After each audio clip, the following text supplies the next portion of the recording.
제가 목 상태가 이게 참 회복이 안 돼가지고 아주 기도가 많이 필요합니다. 이게 목을 안 써야 되는데 자꾸 쓰다 보니 주중에 조금 좋아졌다가도 계속 또 쓰다 보니까 또 악화되고 자꾸 이래가지고 일을 쉬어야 되나 이런 생각도 하고 있는데, 제가 우리 대표님한테 한 주만 좀 쉬면 안 되겠습니까? 일주일 동안 말 한마디 안 하고 집에서 그냥 잠 많이 자고 푹 많이 먹고 목 상태 완전히 좋아지면 한 일주일이면 충분할 것 같습니다. 이렇게 좀 휴가 좀 다녀오면 안 되겠습니까? 그랬는데 대표님이 절대 안 된다. 그래가지고 지금 어쨌든 붙들려가지고 계속 하고 있는데, 회사에서 제가 또 굉장히 중요한 요직이 돼가지고 대표님의 어떤 그 사랑을 많이 받고 있습니다. 기도하면서 하나님의 지혜를 또 모색해야 될 것 같아서 어쨌든 작은 목소리로 마이크를 좀 많이 의지를 해야 될 것 같은 양해를 부탁드리고요. 그리스도인들이 가장 쉽게 포기하는 거, 너무나 쉽게 손으로 놓아버리고 마는, 어쩌면 가장 중요한 일임에도 불구하고 마음으로부터 포기해버리는 일이 있습니다. 그게 뭐냐? 하나님 말씀대로 사는 것을 포기해요. 예배드리는 삶을 포기하진 않습니다. 그래서 주일 예배든 수요 예배든 금요철야든 혹은 열심히 있는 분들은 새벽 예배든 다 나와서 예배를 드리고 봉사를 해요. 또 사람들과 어울려서 교제도 하고 구역 예배도 드리고 합니다. 문제는 뭐예요? 그리스도인의 삶이 없는 거예요. 말씀을 주쳐서 살아가는 그 거리가 없는 거예요. 교회 가서 이건 위로받고 서로 이렇게 토닥토닥 해주는 걸로 이런 사교 모임처럼 전락을 해버리면 우리들만의 리그가 되어버리고, 물론 우리들에게는 이 자리가 치유의 공간이고 사랑을 나누는 그런 교제의 공간이어서 힘이 되긴 하죠. 기쁨이 되고. 근데 문제는 뭐냐? 세상에서 힘의 가리가 없는 거예요. 세상 속에서의 살아가는 삶이 없다 보니까 그리스도인으로서의 어떤 능력 있는 모습을 보여주지 못하는 거예요. 세상에서 적응력이 떨어져요. 결론적으로 무슨 결론을 내리냐면 이거는 교회의 본래 모습이 아니다. 성경에서 말하는 교회의 참 모습은 성도들끼리 서로 의지하고 그런 게 아니에요. 성도들은 의지할 대상이 아니라 나눔의 대상일 뿐이에요. 내가 하나님을 의지하는 것 뿐이거든요. 주님을 철저하게 의지하고 걸어가는데 역사가 일어난다. 내 삶이 바뀌어지고 가족들이 그걸 알아본다. 이전에는 박터지게 싸우던 내 남편과의 관계가 예수 그리스도의 성품이 내 안에 들어와서 원수까지도 사랑하는 능력이 내게 들어와서 내가 남편에게 이렇게 해주었는데 남편이 날 두드려 패더라 이게 아니라 그래서 나는 싫다 이게 아니고 남편이 변화되더라. 하나님이 나와 함께 하시고 내가 주 앞에 늘 엎드리고 그렇게 주님을 사모하고 의지하고 남편을 위해 기도했더니 하나님이 이렇게 우리 남편을 변화시키시더라.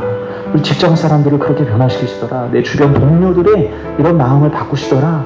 이런 어떤 간증이 넘쳐야 되는 그게 교회인데 하나님을 의지하는 게 없어요. 교회를 나오지만 하나님을 열렬히 찾지를 않고 사람 찾고 돌아다니는 거예요.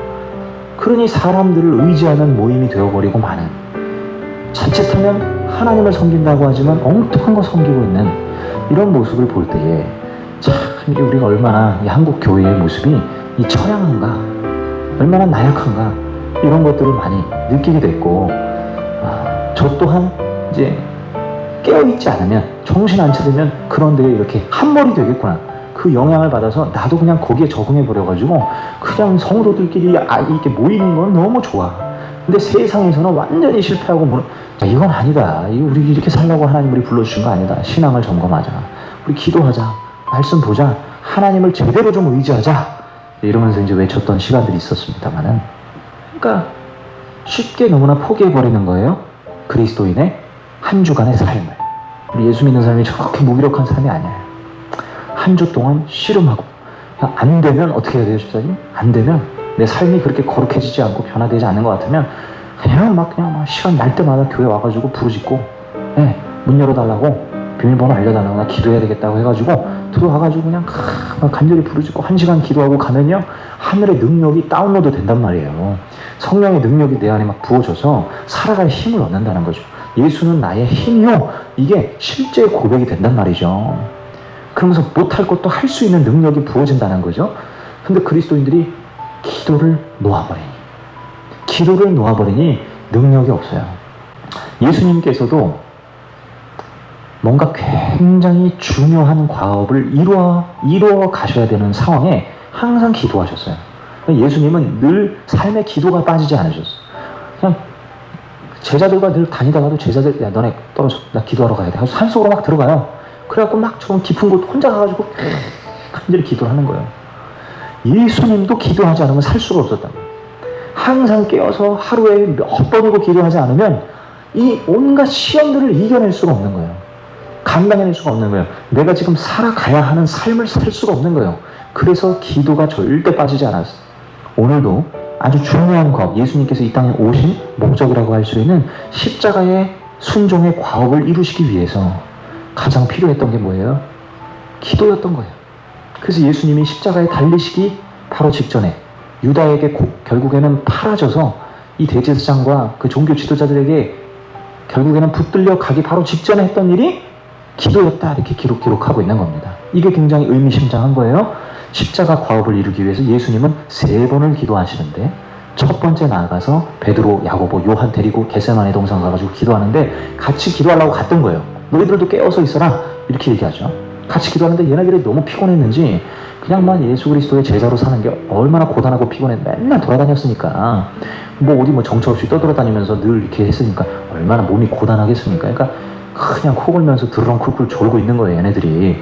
예수님 보시면서 아유, 이것들 데리고 와도 기도도 안 하고 안타까운 마음으로 바라보시면서 그래, 나라도 기도하자 하고 이제 예수님 혼자 가가지고 기도를 간절히 하는데, 첫 번째 나아가서 기도했을 때는 뭐라고 기도하느냐. 하나님 아버지여, 내게서 이 잔을 멀리하여 주옵소서. 내가 해야 하는 이 과업을 내가 피할 수만 있다면 피하고 싶습니다. 벗어나고 싶습니다. 이 일을 하고 싶지 않습니다. 라고 자기의 어떤 본능을 가지고 기도를 합니다.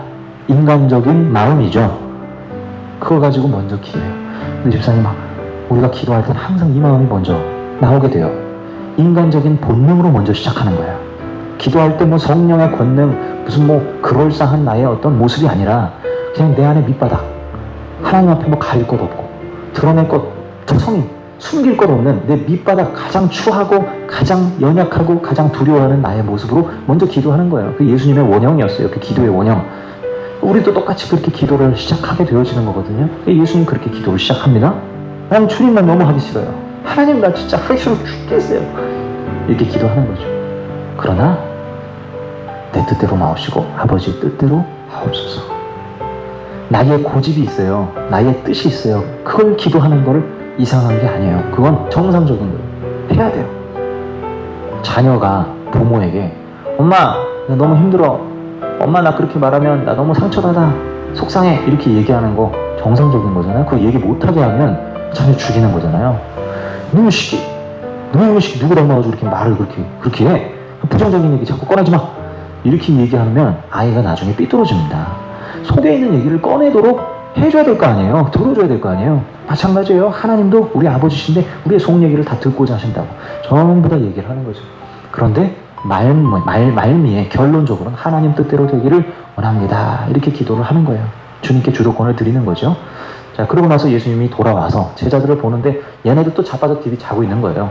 드렁쿨쿨 깰 생각을 안 해요. 야, 좀 일어나라. 뺨때기로 좀 때려도 도무지 깨지 못하는 거예요. 그래서 아이고 참, 예수님이 베드로가 잠깐 깨어나길래 이렇게 얘기합니다. 너는 어찌하여 이렇게 1시간도 깨어있을 수가 없더냐? 그렇게 피곤하더냐? 시험에 빠지지 않게 깨어 기도하여라. 마음은 원이로되 육신이 약하도다. 이렇게 말씀하십니다. 시험에 들지 않게 깨어 기도하래요. 자, 이 말은 시험에 안 들려면 기도해야 된다. 즉 기도하면 시험을 피할 수가 있다 라는 말이죠. 예수님께서 명답을 내놓으시기를, 까지 우리의 삶의 순간순간마다 찾아오는 불시험들이 있어요. 예상치 못한 여러 가지 우리의 마음을 어렵게 하는 일들이 있잖아요. 그걸 이기려면 기도 외에는 방법이 없는 거예요. 그래서 깨어 기도하지 않으면 이거 이길 수 없다라고 영적인 어떤 답을 주십니다. 주님께서 기도만이 이길 수 있는 능력이라고 말씀하시면서 마음은 원이로되 육신이 약하도다 이렇게 얘기해요. 자, 마음은 원한다. 그런데 육신이 약한다. 이게 뭔 말일까요? 하나님 말씀을 지켜야 된다는 생각은 있어요. 근데 육신이 약하대요. 이 육신이 약하다는 건 마음이 떠나버린 걸 얘기하는 거예요. 자, 생각은 있습니다. 내가 생각은 주일날 예배를 드려야지. 그런데 마음은 딴 데가 있어요. 그럼 예배 드리는 게 어때요? 힘들어요. 가기가 귀찮아져요. 왜? 마음은 자는 데 있거든. 난 너무 피곤해. 아침 8시 일어나서 막 교회 가는 게 너무 피곤해. 마음은 자는 데 있는 거예요. 근데 생각은 교회 가야 돼. 이게 있네. 이 두 개가 충돌하면 못 이겨요. 힘들어져요. 지키는 게 어려워요. 그런데 생각과 마음이 같이 가면, 생각도 여기가 있고 마음도 여기 가 있으면 그럼 어렵지 않아요. 할 수 있어요. 게임 중독에 빠진 남자애들 보면요, 한 4일 밤을 밤새웁니다. 이미 마음이 다 어디로 갔기 때문에, 게임으로 홀랑 갔기 때문에 난 이 게임 속 공간에서 내가 이거 되고 싶은 거예요. 여기에 완전히 빠져버린 거예요. 그러면 잠도 안 자면서 밥도 안 먹으면서 능력이 충만해요. 공급도 없어요. 체력적 공급도 없는데 체력이 막 어디서 이렇게 나오는지 하루 종일 그걸 하고 있는 거예요. 눈 시뻘게 돼가지고 이렇게 충혈이 다 돼가지고 눈이 이게 큰일 나게 생겼는데도 불구하고 계속 하는 거예요. 사람은 마음이 글로 홀딱 가버리면 그 능력이 나오게 되어 있습니다. 그래서 결국 중요한 건 마음이에요. 생각은 너가 하나님 말씀대로 살아야 되겠다, 기도해야 되겠다고 하지만 마음이 떠나버리면 못한다는 거죠. 그래서 마음이 그쪽으로 가게 해야 된다. 그러기 위해서 뭐 해야 된다고요? 기도. 마음이 생각으로 쫓아가게 하기 위해서 필요한 게 뭡니까? 기도예요. 총 3번을 기도하세요. 마지막 3번째에 나아가셔서 기도하실 때, 그때 기도하고 와서 제자들을 향해서 하시는 말씀을 보면 아주 당당해요. 처음 기도는 뭔가 내 뜻대로 주여 나는 하기 싫습니다 이런 기도에서, 두 번째 기도는 뭐라고 나오냐면, 두 번째 기도 한번 보세요. 나의 아버지, 내가 마시지 않고서는 이 잔이 내게서 지나갈 수 없는 것이면 아버지의 뜻대로 해주십시오. 세 번째 기도하고 와서는, 자 45절에 보면, 이제 남은 시간은 자고 쉬어라. 보아라, 때가 이르렀다. 인자가 죄인들의 손에 넘어간다. 일어나서 가자. 이렇게 얘기합니다. 예수님의 어떤 그 마음이 이미 십자가로 죽는 그 사건으로 가버렸어요.